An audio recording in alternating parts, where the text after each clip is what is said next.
तो दोस्तों आज हो गई है 23 दिसंबर 2020 और आज की बड़ी खबरें और मुख्य समाचार आप सभी के लिए लेकर आए हैं HRI न्यूज पर। जी हाँ दोस्तों, बड़ी खबरें जानेंगे। तो पहली बड़ी खबर दोस्तों आपको बताते चले जो कि इस प्रकार सामने निकल के आ रही है। रिलायंस के पेट्रोल पंप शोरूम बंद कराने के बाद किसानों ने उखाड़ा जियो का टावर, बोले अब गांव गांव यही होगा। जी हाँ दोस्तों, नए कृषि कानूनों का विरोध कर रहे किसानों का रिलायंस के खिलाफ गुस्सा बढ़ता जा रहा है। रिलायंस के पेट्रोल पंप और रिलायंस के शोरूम बंद करवाने के बाद अब किसानों ने जियो टावरों के खिलाफ मोर्चा खोल दिया है। किसान संगठनों ने कई जगह पर जियो के टावर की बिजली काटकर उन्हें बंद करना शुरू कर दिया है। वहीं दोस्तों आगे आपको बताते चलें, इन लोगों का कहना है कि मोदी सरकार ने जिन लोगों को फायदा पहुंचाने के लिए इन तीनों ही विवादित कृषि कानूनों को लागू किया है, हम उनके खिलाफ इस तरह की मुहिम छेड़कर उनकी कमर ही तोड़ देंगे। वहीं किसानों ने कहा कि बीजेपी की केंद्र सरकार और समूची लीडरशिप सरासर झूठी व कारपोरेट घरानों की गुलाम है या हमेशा से ही किसानों के साथ दगा करती आई है।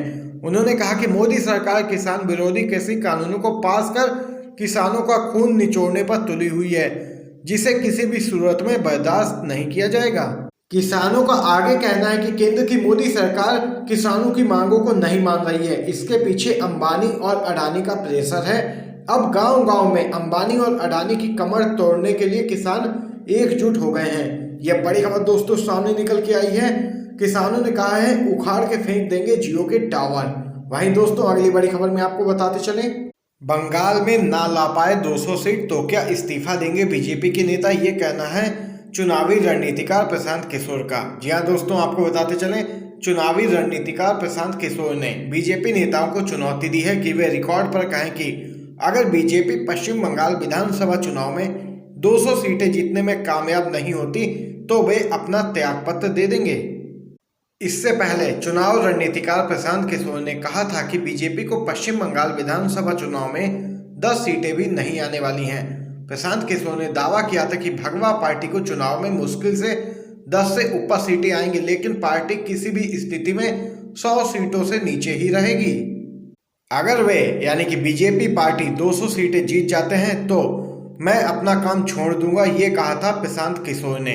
वहीं ये दावा किशोर ने अपने आकलन के आधार पर किया है। दोस्तों बता दें कि प्रशांत किशोर ने 2014 में पीएम मोदी के चुनावी अभियान का प्रबंधन किया था। इसी को ध्यान में रखते हुए सीएम ममता बनर्जी ने अपने चुनाव कैंपेन की कमान प्रशांत किशोर के हाथ में दी है। गौरतलब है कि अगले साल अप्रैल या फिर मई में पश्चिम बंगाल में विधानसभा के चुनाव हो सकते हैं। दोस्तों अगली बड़ी खबर आपको बताते चलें, खबर दोस्तों उत्तर प्रदेश के रामपुर से NH-24 पर किसानों ने मुरादाबाद SSP की गाड़ी पर किया हमला, SSP ने भागकर बचाई है जान। जी हाँ दोस्तों, उत्तर प्रदेश के रामपुर में पीलीभीत और पूरनपुर के किसानों का प्रदर्शन देखने को मिला।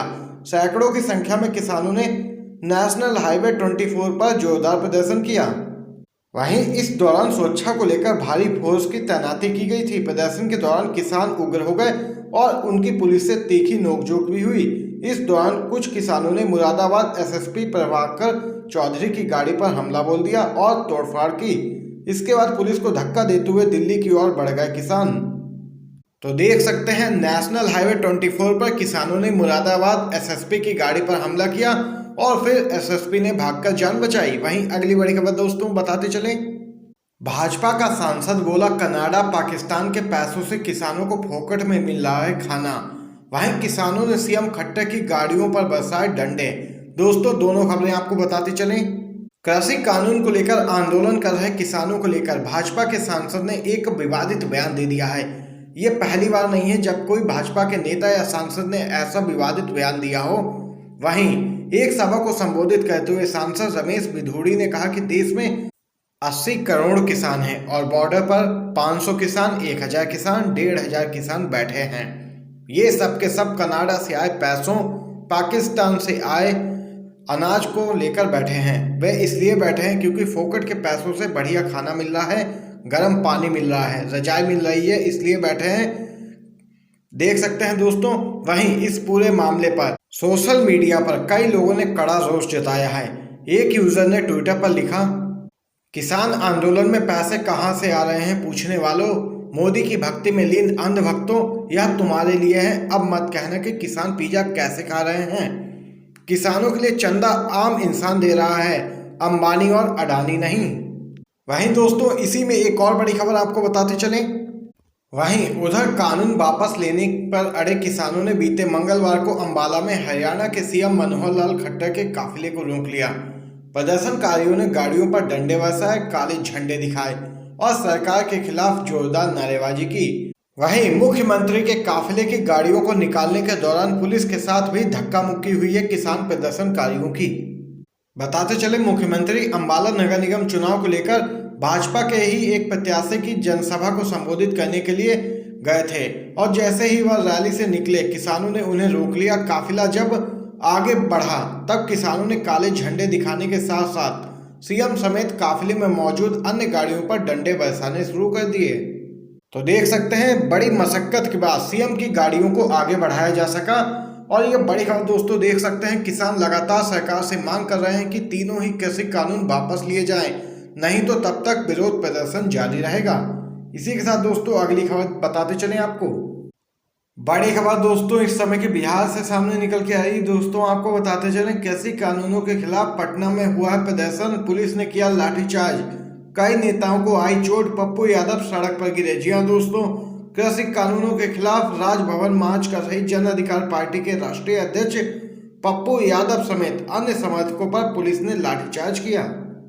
वहीं इस दौरान पार्टी के कई नेताओं को चोटें आई। दरअसल किसानों के मुद्दे को लेकर पिछले कई दिनों से जन अधिकार पार्टी की ओर से आंदोलन किया जा रहा था।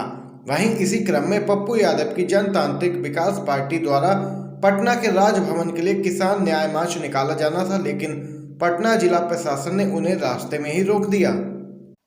तो यहाँ पर दोस्तों ये बड़ी खबर सामने निकल के आई है बिहार से। अगली बड़ी खबर की तरफ चलते हैं दोस्तों। किसानों का ब्रिटिश सांसदों से अनुरोध, जब तक हमारी मांगे पूरी नहीं होती आप अपने पीएम को भारत न आने दें।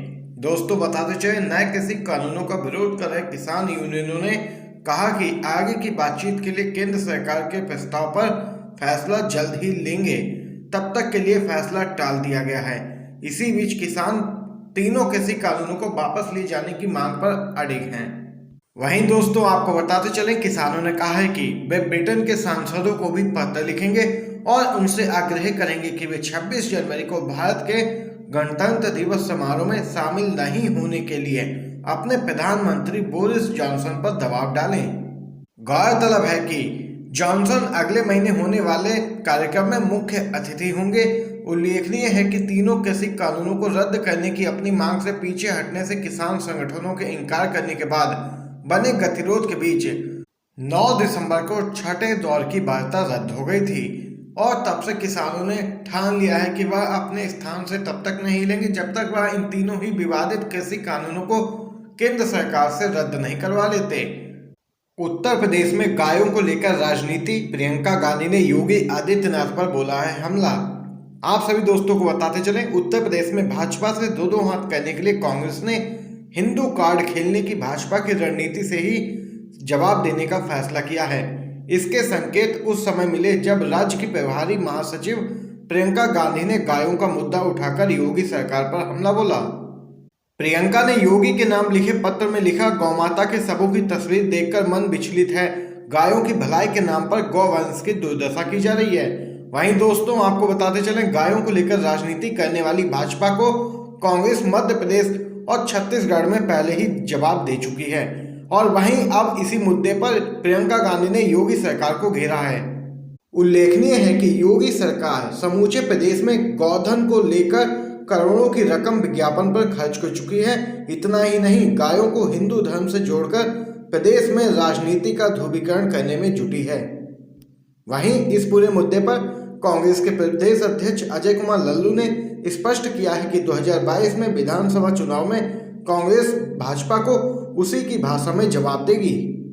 यहाँ पर दोस्तों आज की तमाम बेहद बड़ी खबरें और मुख्य समाचार आप सभी ने जाने हैं HRN न्यूज़ पर। अगर दोस्तों वीडियो पसंद आया हो तो लाइक कीजिएगा, शेयर कीजिएगा, चैनल को सब्सक्राइब करके बेल के आइकन को दबाना मत भूलिएगा। वीडियो देखने के लिए दोस्तों आप सभी का बहुत बहुत धन्यवाद।